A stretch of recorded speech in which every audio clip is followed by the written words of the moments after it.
Hey there, I'm Kelly Johnson from Moss Epoxies, and today we are going to try the crushed velvet resin technique. Now, mistakes were made right off the bat. I definitely wouldn't recommend taking your time and carefully cutting out Ziploc bags to perfectly match the coaster mold shape. This took a long time and I ended up scrapping this whole thing, but if you would like to watch as I cut this out very carefully, be my guest. Okay, let's talk resin. For this project, I'll be using the Annie's Art Studio Crafting Epoxy Kit, which is a 2-to-1 system. Now you'll see me doing some calculations here because I am measuring by weight. I'm using grams. I added part A, I got 150 grams, times that by 0.45, and got the amount of part B, the hardener to use. After adding your resin and hardener, it's time to mix. I mixed for about 5 minutes, making sure to thoroughly scrape the sides and bottom of the container. I then added the epoxy into the silicone coaster molds, about a third of the way up. If you see any bubbles, go ahead, pop them with some rubbing alcohol in a spritzer bottle, and it's time to move on. This is where it all went downhill though. So you can see I'm adding those perfectly cut Ziploc bags. Well, they were too perfectly cut. The resin actually started to seep over the top of the baggies and basically encase them in epoxy, which means I would never get them out. So I had to scrap all of them and scrape off all of the epoxy that I could back into the molds, pop any of the bubbles, and try again with Saran wrap. All right, take two. This time I let about 2 inches of the plastic wrap hang over, and then I carefully and gently pressed the plastic onto the surface of the epoxy and pinched it to create this rippling effect. Once I was happy with the design, I let it cure for 2 hours before touching it. I know it was really hard. And then I carefully peeled off the plastic wrap to reveal this really cool texture.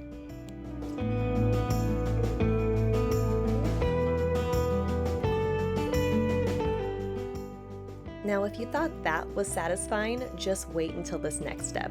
Take a clean, dry brush and dip it into your favorite mica powder, and then just brush the surface of the cured epoxy with that powder, and it is going to give you the most amazing shine.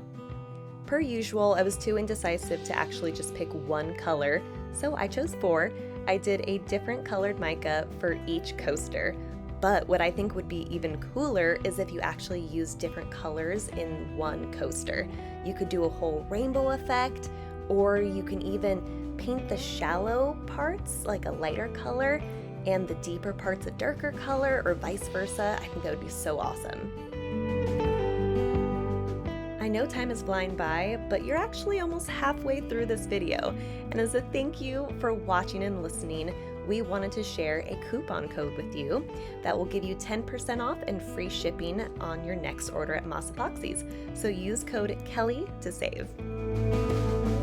And we're back. So let's mix up some more of the Annie's Art Studio Crafting Epoxy Kit and tint it black with any kind of pigment that you'd like. Now, what's so cool about this system is that it is so versatile. Like I said before, it's a 2-to-1 system with a lower viscosity and excellent bubble release. And to top it off, it even cures faster, so you can do more layers in a single day. After making sure that first layer is covered with the black tinted epoxy, pop any bubbles either lightly with a torch, or you can spray it with rubbing alcohol and let it cure for about 2 hours. This next step is optional, but I decided to use rubbing alcohol and a clean paper towel to remove any excess mica powder that still was on the outside of my mold or even on the top of my cured epoxy. We are on to our last layer. Now, if you're planning on doing a lot of these coasters or bigger projects, I would suggest using Moss Epoxy's flag resin and medium hardener. It's the same 2-to-1 system, but it comes in bigger bottles so you can do more projects. Once your coasters have cured for about 24 hours, it is time to unmold them. Or is it demold them? I never know which one to use. Are they both right? Let us know in the comments below. Is it demold or unmold? Anyways, it's time to remove our epoxy coasters from the silicone molds. Anyways, I'll just be quiet for a little bit and let you enjoy these reveals.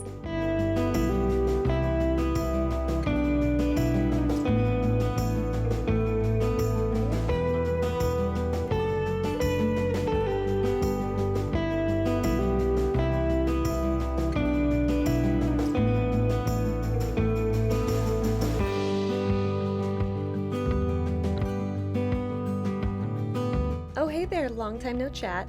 So we're back and on to our final step, which is putting little coaster feet on the back of the coasters. Now these are just little adhesive cork rounds, but you can find the little clear rubber feet or even the full cork backings for your coasters. And there you have it. This is the crushed velvet resin effect technique.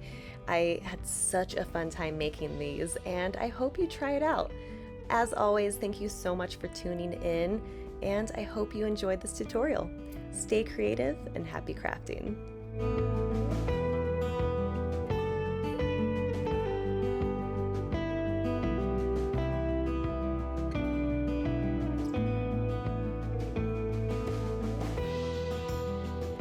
By the way, if you're still here listening, so I just looked up on Instagram, demolding and unmolding, and demolding has more hashtags, just saying.